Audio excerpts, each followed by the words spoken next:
Welcome, my name is Tommy Chasnoff. I'm the Sports Information Director at the University of Cumberland. I'm also the NAIA Board Liaison for the Stats, Awards, History, and Honors Committee. Today I'm joined by Bo Kidd, the Assistant SID at University of Cumberland, and we're going to take you through some steps and tricks for covering volleyball this year. First things first, for someone covering volleyball for the first time, what setup do you recommend?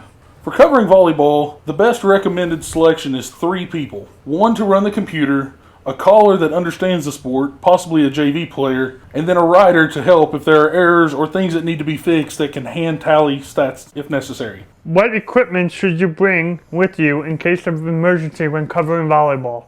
Other equipment you can use while covering volleyball include a second computer or paper and pen so you can write down any errors or omissions that need to be corrected after the game's over.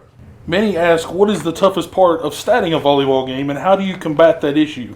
The toughest issue of statting volleyball is by far the pace of the game. Inputters must rely on their callers to make the correct calls, learn the hotkeys on the keyboards, and use tab and enter when using DakStats. Also, your third statistics person needs to make sure to write down everything that they possibly can in case if something needs to be fixed after the game is completed. What are some key stats that are overlooked when covering volleyball? When statting volleyball, be sure to enter a service reception or a service error if there is an ace. A service error can be charged either to the individual player or to the team, depending on the situation. Also remember when statting volleyball that assist attempts are not a required stat. In DakStats, we recommend that you default to an attack player instead of the assist player to help keep up with the pace of the game. A person only gets credit for a block if it directly leads to a point, and a person only gets credit for a block and error if the opponent is in the net while making the block. Otherwise, the offense should be credited with a kill. For DakStats users, a couple hotkeys to note.